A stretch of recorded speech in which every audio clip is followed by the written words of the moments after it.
Hmm?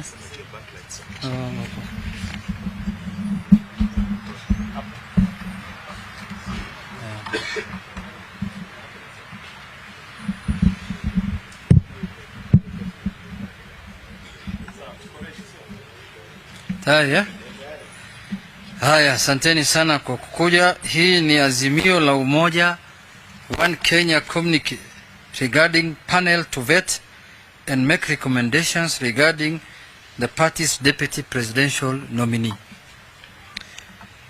At its inaugural meeting held on 21st April 2022 at the Kenyatta International Convention Center, the Azimio la Umoja One Kenya Coalition Council, at the request of the party's presidential candidate, His Excellency Raila Amolo Odinga, resolved to appoint a 7-member team to assist and advise the candidate regarding the nomination of the party's deputy presidential candidate. Under our constitutional democracy, the deputy president is expected to be the principal assistant of the president and is also expected to faithfully deputize for the president in the execution of the president's functions. Further, when the president is absent or is temporarily incapacitated and during any other period that the president decides, the deputy president shall act as the president.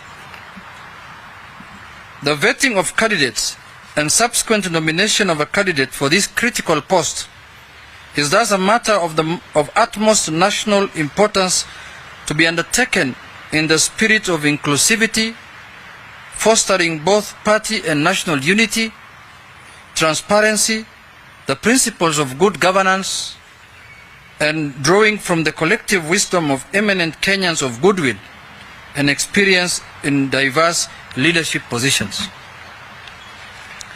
In view of the foregoing, and in consultation with the Coalition Council, His Excellency, our candidate, Raila Amolo Odinga, has appointed the following panel members to assist and advise him regarding the nomination of the party's deputy presidential candidate.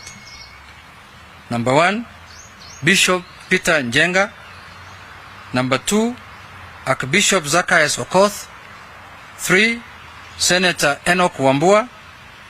4, Michael Orwa. 5, Dr. Noah Wekesa. 6, Sheikh Mohammed Khalifa. And 7, Mrs. Beatrice Askul Moe. The panel shall reach its decision through consensus and shall elect its chairperson. The panel secretary shall be Mrs. Elizabeth Mayo. In undertaking this solemn task, the panel shall be guided by the following core principles. A. Fidelity to the Constitution of Kenya, with particular emphasis on the qualification for nomination as a deputy presidential candidate. B.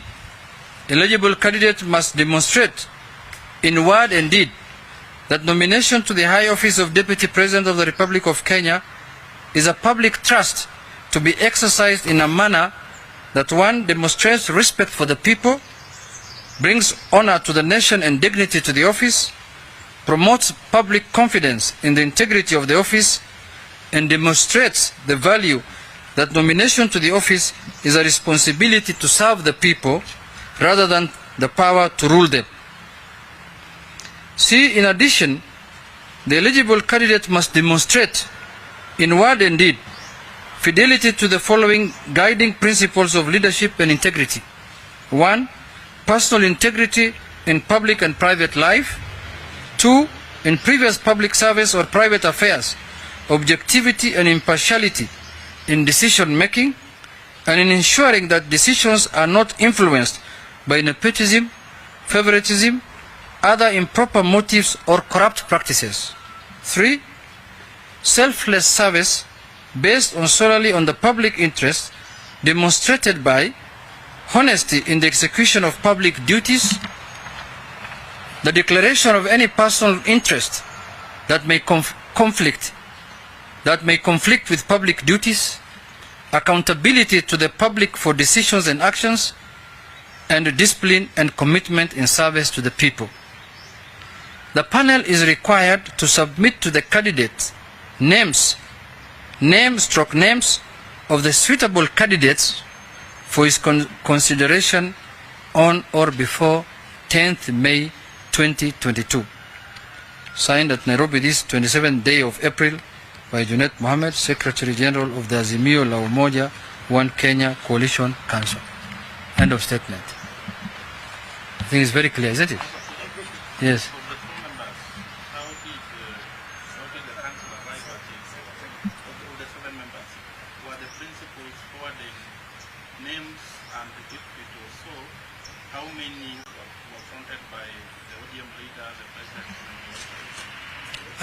My statement is very clear. It's written in English. I've told you that the panel was appointed by the presidential candidate.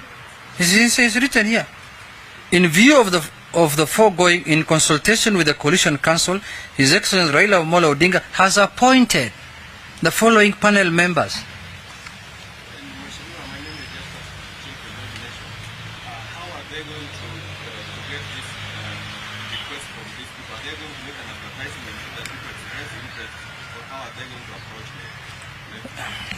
You see, I don't want to speak for the committee. Now they have been formed. They will have their sitting, and then they will come with the way they want to do it. It's their mandate now.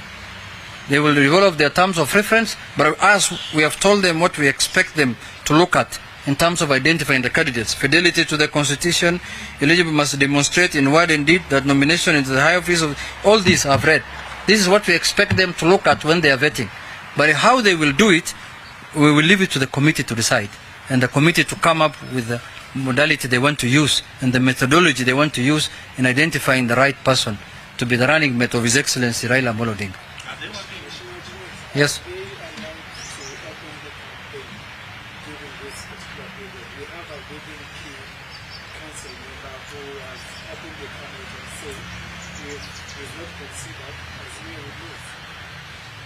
No, they are openly.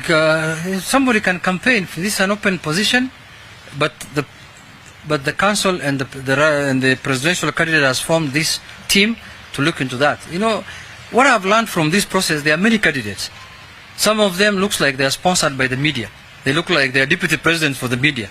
So let everyone show his interest, and then we shall know who was serious and who was the media candidate from this committee. They will tell us. Yeah.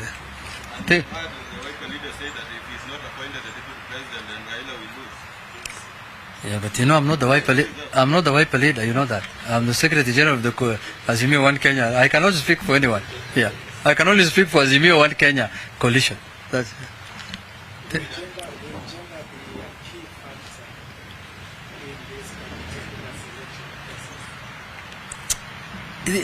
This thing is open to everyone.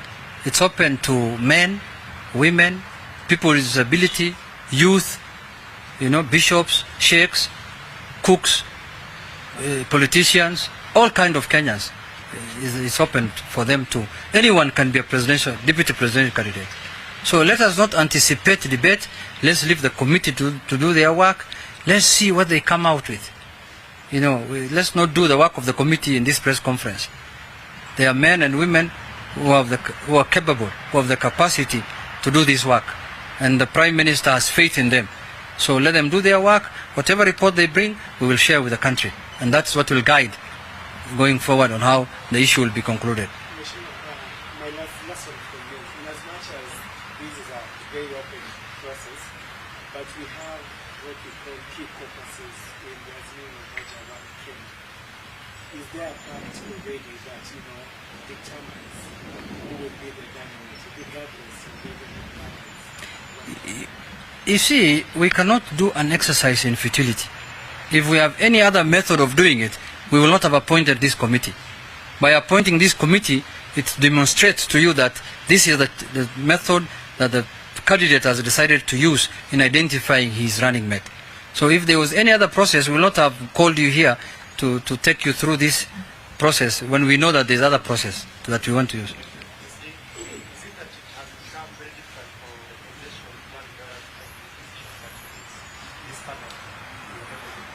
Not at all. This is the international best practice. And we are borrowing from other democracies that have matured. Look at the way the deputy president of the United States of America is selected. It's through this kind of process. A committee is formed that looks at it. We don't want this. The candidate does not want to do, a decision which is solely, looks dictatorial. He wants to give other Kenyans an opinion to contribute. This is one of the best practices in the world. This is how Kamala Harris was nominated. This is how, the president now, Biden, was nominated when he was running mate for Barack Obama. This is one of the best world practices in identifying a deputy presidential candidate. Thank you very much. And have a good day. We will call you again if we have another information to give you.